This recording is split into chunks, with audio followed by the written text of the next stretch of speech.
Hey, it's Callmequeche, and I'm riding with Freeze. Rides with Freeze. You dig? Bye.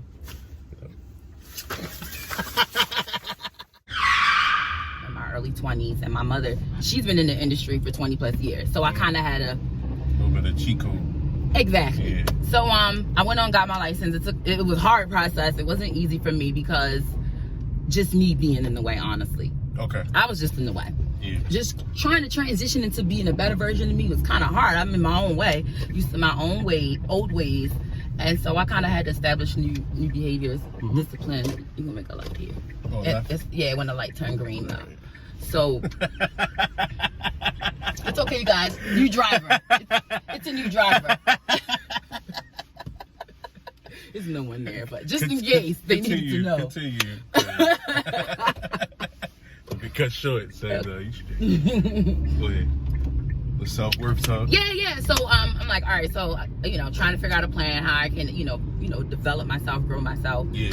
So I'm like, all right, I want to take a class. All right, real estate class, and that'll actually give me my license. So I took the online real estate class with the RE school. Okay.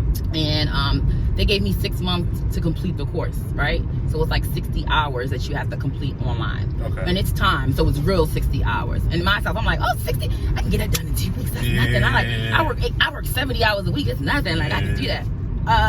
Yeah, I did a whole bunch of other stuff first. And then, long story short, I wound up taking the exam and failing it like twice before I passed it. What was the feeling like when you failed the first time? I was just livid. I fell on the floor. I called my mom crying. She wound up calling someone else to kind of talk to me to let me know, like, it's okay. Like, no one really passes it on the first time. Most people take it, 2, 3, 4 times before they actually pass the exam. Like, why nobody told me that? What about the second time? How'd you feel? Did you feel like, was the second time, was you more confident going into it than the first? Second time, nope. Second time I was confident, but I didn't really, it was kind of, what do they call it? I don't know if it's misplaced confidence. Like, I don't even know if I should have been confident in myself, because I really didn't really do what I did the third time. Was it like a false sense of confidence? Is that what that is? You kind of like just, oh, I got this, and kind of like mowing over what you actually didn't do. Exactly. That's exactly what happened. Yeah. And so then the third time, I really took the time to go in and see where I went wrong. And really took the time to study it. Okay. And had someone help me too. I had to call out for help, which sucks. I hate doing that. You hate getting help? No, because I'm like, I master everything I do. you know what I mean, right? I know what you mean. So like, but anybody can easily say, well, in order to master anything, you can't do it by yourself and all that. Yeah, I know. It takes me. Are you like that with everything? No. It's levels to it. Okay, so what about real estate made you look at it as if it was, all right, so this is where I'm at with business, okay? I'm done choosing industries and businesses, because I'm like on my 11th million business. Like, at this point, like, I've started so many businesses, and which is great. It's giving me the experience that I have now. Yeah. I've started, early 18 years old. So early bloomer. Yeah, I knew that I wanted to choose industries that are extremely profitable. Right. So the industries that I have my eye on right now are not necessarily my passions, which are real estate and the beauty industry. Okay. Real quick, where are we going? What up, Kylie? What up, Brianna? How y'all doing? Fenty, I see you. Okay. Listen. I need a bust down and check. Bust down, check, get Queche On show on the channel. You know what I'm saying? How y'all doing? I just take, I take 10%. How you doing? We landscaping fee. Just in case. Just in case. Where we going though? Because I just did a donut in the parking lot. Well, I'm riding around. I ain't listening to nothing you saying. There you go. Because you only had no destination. I don't. I'm just learning this area for real. So, you learning the area because you from here, but you never was really from here. Well, not this specific area, which is weird. Sinclair Lane, baby. Yeah, like Moravia right here. Like, I'm you over there. What? I feel you. Exactly, Sedonia. I'll take you to Sedonia real quick. Right. You might end up in Philadelphia. But anyway, so Did the real estate thing, right? Yeah. Started passed the classes, and then I got with the brokerage. Got with one I didn't really like. I'm not gonna say the name of it, but it was in White Marsh, and for whatever reason, the young lady, she happened to be Caucasian, she kept like talking to me in slang, like Ebonics and slang, like, hey boo, like, sis, first of all, I come to work with my interview demeanor at all times. Like, I'm not doing that with you or even my cousin Shaquita. I'm not doing that. Like, I'm business. Yeah. So how dare she think that I would communicate with her like that? True that. We were in the break room, like they had like a really nice break room out there, and I walked in, and she was like, "Hey, boo." And I'm like, she talking to me? Ain't no white people around here. So I'm like, she is talking to me. And that was it. I'm like, I'm gonna go with a brokerage that looks like me. So So do you feel like you feel like I guess Caucasian people in the workplace, do you think like they try to adapt to ridicule you somewhat? Or not specifically you, but ridicule black people in the workplace? Or do you feel like they're trying to make you feel comfortable? Do you feel like it's a combination of both? You know what I'm saying? Because you know, at some times, like, I think they understand like the underlying of like maybe systematic racism, or just how, you know, you're kind of outnumbered, especially in that field. Like, you know what I mean? Do you feel like they're trying to make you feel at home, or they trying to figure out how to make you comfortable? I really don't know what the problem is. I really don't know. But whatever it was, it made me feel uncomfortable. Right. It didn't make me feel at home. Just be yourself. Because I'm trying to be myself. I want to come to a place where I can be myself. Yeah. I don't want to feel like I have to be on, hey boo, with you when I come to work. Because that's not who I am in the work environment. Sorry. True that. But outside of work, I'm like, oh, what's up, bitch? Like, yeah, but no. I feel that. I mean, yeah. I have to set the tone for the kind of business that I want to have, and that's how I am at all times. How you start is how you finish. Yeah. So I'm not coming in the door, hey booing with anybody doing business personally. That's just me. Yeah. Maybe if you become friends with them, but even this kind of limit to that. I think when you meet people from your workplace and y'all still work together and y'all may become friends or something, I just think you still gotta watch out, because your position could still be at stake. Absolutely. Something happened outside of work. And I never realized it until like, I ain't even gonna tell that story, never mind. But things will happen outside of work, and even if you're not at work, they'll bring it back to work and try to like create this narrative about who you are outside of work. But when I clock out, I'm clocked out. Right. If I ain't do nothing on company time and I didn't do anything to publicly embarrass the company, what you ratting for? Like, I don't get it. But yeah, I learned from a supervisor early on in my 20s, and he told me firsthand, like, a pat on the back ain't far from a kick in the ass.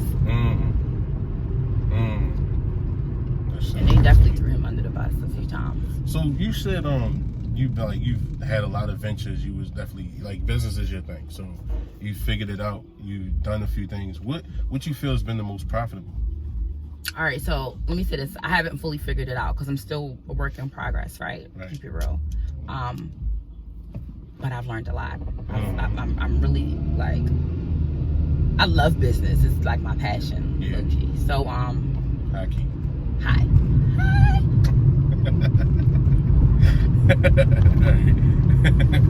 But do you feel like you didn't really go to like a business school or anything? You kind of just had the passion to, I guess, be behind the scenes. Yeah. Okay. My sister says, my sister Nora, my big sister Nora, she says, you went to the school of life, Keisha. That's more than some people have. Like you're right, because I was kind of, experience is the best teacher. Doubting my self-worth when it comes to my education, and she was just letting me know, like, you're so valuable. She has a PhD. Oh, she sees value in me. That's phenomenal. Yeah. So anyway, self-worth. That's and Dion Cole spoke about it on his recent comedy stand-up. Did you check that out? Shit was funny. Funny. Yeah. But he was saying how in the black community right now, like, we're not really loving ourselves. He was just talking about from his experience. He doesn't recall seeing the suicide rate so high amongst the black community. Yeah. And he blames it on social media, saying that we're on there watching everybody else on vacations and popping bottles and flashing their jewelry, and women around and living their best life. Yeah. And we're at our 9 to 5, like, ugh. Not regular Scrolling life. and looking, yeah. Yes. And it's like sometimes, like even if we can't be on our phones, we'll hurry up and scroll and get a peek of what it's like to not be where I'm at right now. So you can relate to that. Absolutely. Okay, cool. And being on both sides of it. Being a person that's wanted to be like others, to being the person that others wanted to be like. Yeah, and that's hard for me because in my mind, I'm like, I love telling people it ain't like it. Look, it ain't what you think it is. It's never what you think. Like I package this up real good. And that's just to kind of like keep your presentation on point. You still gotta work your mind. You still gotta be effective. Absolutely. Yeah. So yeah, people don't really see all of that. So that's what this year was really about, trying to build up my own self-worth. It's done a lot for me as an individual. And so like so much that I even bought a house. I still have the same job, make $15 an hour, full time. And you know, I just started my real estate. Like, watch this bus. I was trying to definitely get past this car. Where y'all going? County police up there, something. Yeah. What's going on here? Ooh, is this a good something called? What do they call it? A good welfare check.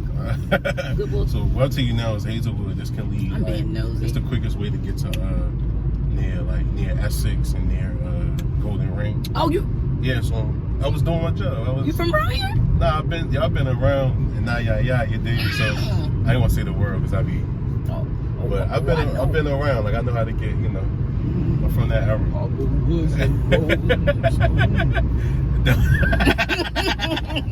I dig that. I dig it. So, where do you? All right. So let's, because it's a topic I wanted to discuss. I've been seeing it online. So real quick though, I did want to share with you about the house thing, right? So you know, as a realtor, like I got the information, but I didn't even see myself buying a house. I'm like. Immediately once I got my license, I'm like, all right, I'm gonna hit up all my people with the good government jobs. I'm gonna hit up all my people that make all the money, you know, that make over like 70K. I'm gonna reach out to them, the people I know that got nice cars, because I know they got good credit, and and I'm just like, that was my mind frame, not even knowing that, even though I didn't meet that criteria, the people that I was originally thinking I needed to target, I fell into that category of being eligible to buy. I qualified to buy and not even knew it. I didn't even know it. Although I had my license, right? So long story short, the lender, who happens to be my mother, like I said, she has over 20 years of experience in the mortgage industry. She let me know, like, let me pour your credit, right? So she pulled my credit. My lowest score was a 580. Okay. So I wasn't in no 700s or nothing, right? Right? So I got qualified to buy a home with my lowest credit score being a 580. You know, you have 3 credit scores. Okay. My lowest credit score was a 580. So I think my other ones were like in the 600s, whatever, right? So over like 2 or 3 months, I opened up a line of credit, like a credit card. I did a secured credit card, and then they, you know, allowed me to establish credit that way through the bank, whatever. And then like I paid off maybe like 2 debts on my credit report. That was it. All right. And then when I went to closing, cash, so my mother got me $25,000 in down payment assistance. My mother's a lender again. And she's able to get down payment assistance for anyone. There are down payment assistance programs for Baltimore City, Baltimore County, Howard County, PG County. So if you want to buy a house, if your lowest score could be 580 and you can make $15 an hour as long as you've been on your job for 2 years, you could be eligible to buy a house. And you still like little collections and stuff. You still like. I don't want to talk about how much debt I have, especially student loan debt. Okay. The interesting thing about the student loan debt. So let's say, for example, if I had 20K in student loan debt, which is not impossible for some.